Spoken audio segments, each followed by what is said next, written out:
C'est l'automne. Le temps se rafraîchit, les arbres perdent leur magnifique feuillage rouge et or. Les bourrasques de vent dehors nous forcent à nous emmitoufler dans de gros manteaux confortables, ou alors à rester en famille, chez nous, au coin du feu, dans une ambiance cocooning les uns contre les autres. C'est la saison des films en famille sur le canapé, du chocolat chaud et du popcorn fondant. Bref, c'est ma saison préférée, celle des microbes.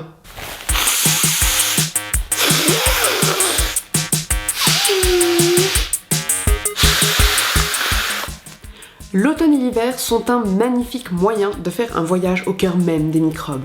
Déjà, il y a le grand connu rhume, celui qui multiplie notre consommation de mouchoirs par 10. Notre nez entre en hibernation, d'ailleurs il a l'air d'accueillir toute la faune et la flore suisse, tellement il est bouché. Comme on a de la chance, généralement ça nous fait renifler H24 avec un air vraiment malpropre, et idéalement ça nous empêche aussi de dormir.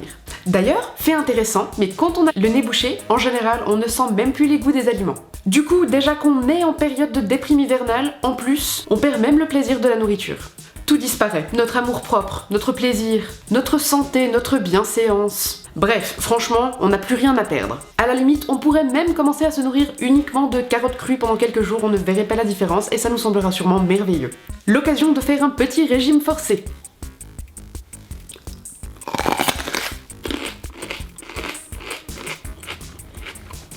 Je sais pas vous, mais moi j'ai un léger problème avec le fait d'avoir le nez bouché, c'est que je suis complètement claustrophobe. J'ai toujours la sensation, quand je suis enrhumée, d'être emprisonnée dans mon propre nez. Et cette espèce d'incapacité à respirer, c'est vraiment énervant. Et à un moment donné, par miracle, notre nez bouché décide d'ouvrir les vannes et alors là c'est la fonte des neiges. On a beau passer toute sa journée avec un mouchoir collé au pif, ça ne s'arrête absolument jamais.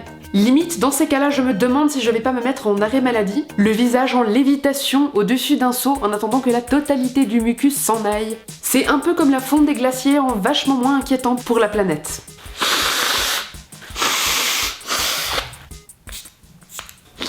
D'ailleurs, à force de se moucher, on finit par avoir le nez aussi écarlate qu'une écrevisse. Ce qui nous donne un petit air d'alcoolique, ce qui est plutôt sympa, parce que ça se marie justement super bien avec nos énormes maux de tête, et notre air totalement hagard et vide, qu'on se traîne depuis déjà des jours. Il ne manque plus que la bouteille de whisky, qu'on met dans la poche de notre vieux manteau dégueulasse. Et c'est réglé, on peut faire vivre au grand jour un véritable cliché.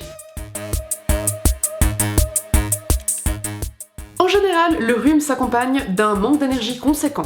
Les journées sont interminables et on a des petits airs de limace en fin de vie. D'ailleurs, je crois en y réfléchissant que c'est la période de vie dans laquelle on doit être le plus détestable. Qui aime voir un mort-vivant dégoulinant de morve, avec le regard totalement éteint et le teint gris qui se traîne devant nous toute la journée? Le pire, c'est qu'un rhume, c'est rien, c'est totalement banal. Et pourtant, franchement, on a l'air d'être à l'article de la mort.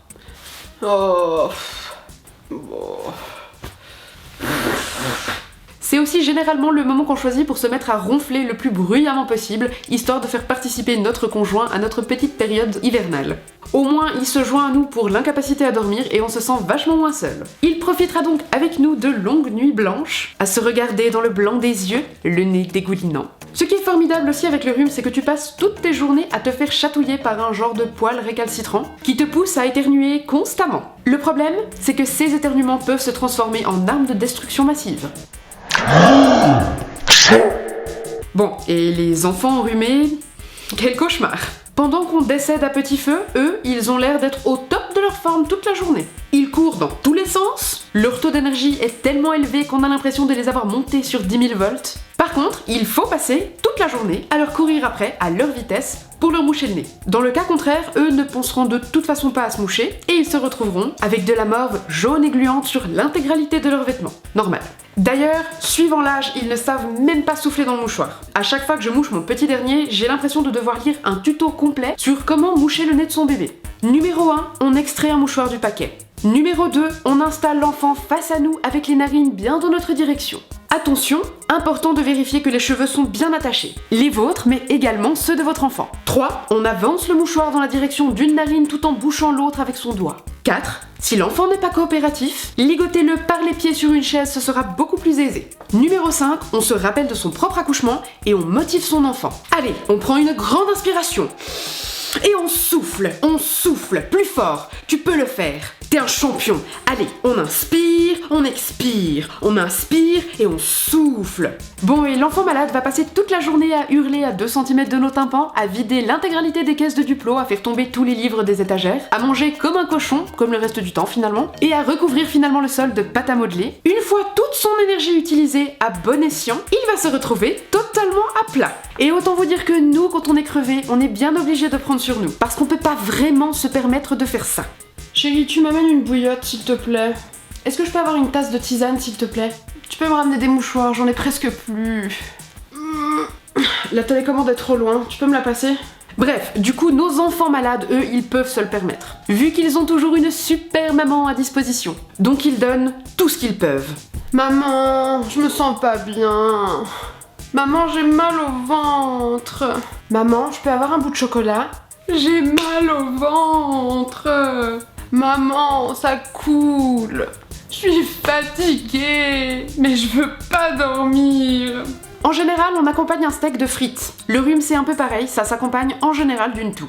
Ils vont souvent de pair ces deux-là, d'ailleurs ils s'entendent super bien les coquins. Il y a 2 types de toux. La toux grasse, qui te donne un air complètement sale et qui te fait ressortir des litres et des litres de glaire dégoûtante. En plus de ta morve, autant dire que c'est formidable parce que du coup tu te vides de partout. C'est un peu comme la gastro, mais différemment. Du coup t'as même pas le côté un petit peu satisfaisant de la gastro où au moins tu en profites pour perdre 1 ou 2 kilos. Non, là je vous assure que la morve et la glaire ça compte pas. Et tu as aussi la toux sèche. Ce fléau qui t'arrache la gorge en permanence et qui rend ta gorge aussi sèche que le désert du Sahara. D'ailleurs, à force de t'étouffer et d'avoir cette permanente irritation dans la gorge, t'as le sentiment d'avoir avalé l'intégralité du sable. C'est complètement génial. Quand tu tousses, tu as la possibilité de te gaver d'huile essentielle pour essayer de réduire un petit peu le problème. Et c'est trop cool parce que du coup, quand tu tousses, tu sens archi bon. Je t'assure que peu de gens ont la capacité de rôter une odeur de thym. À force de tousser, ça te gratte tellement que tu te demandes pourquoi t'es pas devenu avaleur de sabre, histoire de pouvoir te mettre un gratte d'eau à l'intérieur de la gorge et pouvoir te soulager un petit peu. Et oui, j'admets, l'image est complètement dégoûtante. Et en passant des heures à t'étouffer avec ta toux, ce qui est génial, c'est que tu as le sentiment d'avoir fait au moins 4 heures de fitness d'affilée sans t'arrêter et sans te muscler. T'as mal aux côtes, t'as mal au ventre, tu es courbaturé d'absolument partout alors que tu n'as absolument rien fait à part rester allongé sur ton canapé. D'ailleurs, t'as aussi la fatigue qui va avec en fin de journée. C'est des sensations toutes nouvelles pour moi qui suis à l'opposé de la fille sportive. D'ailleurs, avant d'avoir la grippe, on a aussi eu la chance de pouvoir tester en avant-première la gastro. Ben oui, je suis une nana sympa. Au lieu de vous proposer des tests de produits et de vous faire dépenser de l'argent que vous n'avez pas, moi je teste les virus 2019 pour vous et je vous fais un retour complet. Alors, pas sympa la meuf? Bon, déjà la gastro, qu'est-ce que c'est? C'est le contraire du plat gastronomique. C'est le virus que t'as tellement du mal à digérer que tu le ressors par toutes les pores de ta peau. Non, en réalité c'est un joyeux mix entre la diarrhée et les vomissements, à volonté. En dehors du côté super pratique, si tu chopes la gastro juste après les fêtes de fin d'année et que t'as 2-3 kilos à perdre, c'est vraiment super lourd. C'est la maladie courte mais intense par excellence. 24 heures intensives que tu aimerais bien passer cloué dans ton lit, à t'abreuver de tisanes digestives, recouvertes d'un plaid et d'une bouillotte, et d'une pluie de médicaments qui vont te soulager. La réalité, c'est que t'es plutôt vissé sur les toilettes, assis sur la cuvette avec une bassine sous la bouche. Au cas où, la vie déciderait de déclencher 2 tornades à la fois. Yeah!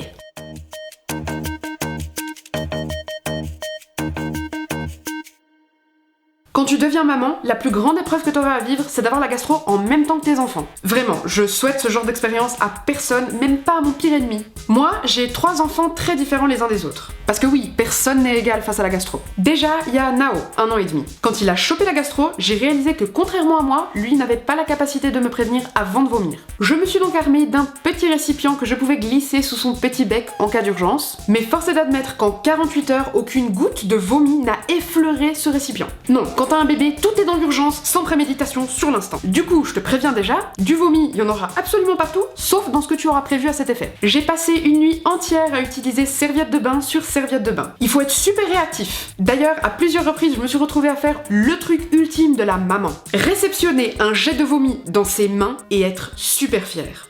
Purée, je sens que ça va venir. Là, je l'ai eu. Oh purée, je l'ai eu. Il vomit. Chérie, regarde, j'ai tout réceptionné, ou presque. Franchement, il est presque propre. Bon, il en a un peu dans les cheveux, il en a sur son pyjama, et il faut lui changer le body. D'ailleurs, je vois qu'il y a une flaque par terre et une tache sur le canapé. Mais pour un 16e essai, c'est plutôt pas mal, non? Bon, du coup, sur une seule nuit de gastro avec Nao, je crois que j'ai fait tourner environ 4 machines de linge, histoire de jamais me retrouver à court de serviettes. Du coup, le déroulement de chaque vomito de bébé, c'était ça. Numéro 1, réceptionner le vomi avec tout ce que j'ai à disposition. Numéro 2, déshabiller l'enfant sans en mettre partout. Numéro 3, lui faire un un bain complet parce que généralement il en a jusque dans les cheveux. Numéro 4, rhabiller l'enfant. Numéro 5, faire tourner une machine de linge. Numéro 6, changer les draps. Numéro 7, rendormir l'enfant. Numéro 8, tenter de se rendre... Ah ben, trop tard, il a de nouveau vomi. La seconde à avoir chopé la gastro, c'est Eileen, 4 ans et demi. J'ai beau avoir la façon d'élever mes enfants la moins genrée possible, ma fille c'est une princesse, c'est une licorne, elle est recouverte de paillettes, de roses, de fluo, bref, tout ce qu'il y a de plus genré. Et quand on vous dit qu'une princesse, ça ne rote pas, ça ne pète pas, c'est vrai. Eileen, c'est une princesse jusqu'au bout des doigts. D'ailleurs, même quand elle vomit, c'est vraiment de façon très distinguée. Cette demoiselle est capable d'annoncer de manière très naturelle « Maman, je vais vomir » et d'aller tranquillement s'installer un petit tabouret en plastique devant les toilettes avant de se tenir les cheveux et de vomir très proprement à l'intérieur de la cuvette. Limite, ça sent même la fraise quand elle vomit et c'est des paillettes qui sortent de sa bouche. Bref, quand elle est malade, c'est à la limite de la partie de plaisir. Quand on est maso, évidemment. Le dernier à être tombé malade, c'est Willow, 8 ans. Et lui, c'est une autre paire de manches. On pourrait croire comme ça que, vu son âge, c'est lui qui a le plus gagné en indépendance microbienne. Eh bien, que nenni. Willow, il n'attrape pas la gastro. Non, Willow subit la gastro. D'ailleurs, c'est pas lui qui te prévient qu'il a mal au ventre. C'est la gastro qui te prévient par elle-même qu'elle débarque sans aucun préambule. Maman... Trop tard, j'ai vomi. Je crois que je suis malade. À chaque fois que Willow chope la gastro, parce que oui, on a un abonnement chez nous pour les virus, on se retrouve comme avec Nao à devoir changer les draps toutes les heures. Parce que les vomissements ne pensent pas à prévenir avant d'arriver. Willow, c'est l'enfant qui a vomi dans les endroits les plus improbables de la planète. De la façon la plus improbable qu'il soit. Et idéalement, en s'en mettant partout dans les cheveux et sur les vêtements. J'imagine que comme c'est mon premier enfant, il a dû avoir la divine mission de me mettre à l'épreuve pour être persuadé que je pourrais gérer pour les prochains. Ben je peux vous dire qu'avec lui, la gastro ça prend un petit air de champ de bataille miné. Grâce à lui, je deviens la mère la plus réactive et performante du monde. Bref, être malade quand en plus t'es mère de famille, c'est vraiment le pied. Et le truc hyper classe quand t'es mère de famille, c'est que au lieu de vivre de manière très égoïste tes microbes, seul dans ton coin, non, tu partages avec tes enfants et avec ton conjoint. Pour ne plus jamais te sentir seul. C'est ça la famille après tout, non? Un partage, un échange, une fusion de tous les instants. L'hiver est arrivé et ça promet. Bon, je vous laisse, mon fils a vomi. Et voilà, j'espère que cette vidéo vous aura plu et que vous aurez eu du plaisir à la regarder. N'hésitez pas à laisser un petit pouce bleu sur cette vidéo ainsi qu'un commentaire pour me raconter la pire expérience que vous avez eue avec les microbes. Vous pouvez me retrouver sur mon compte Instagram PinupMom avec le petit trait en bas et je vous dis à dimanche prochain. Ciao!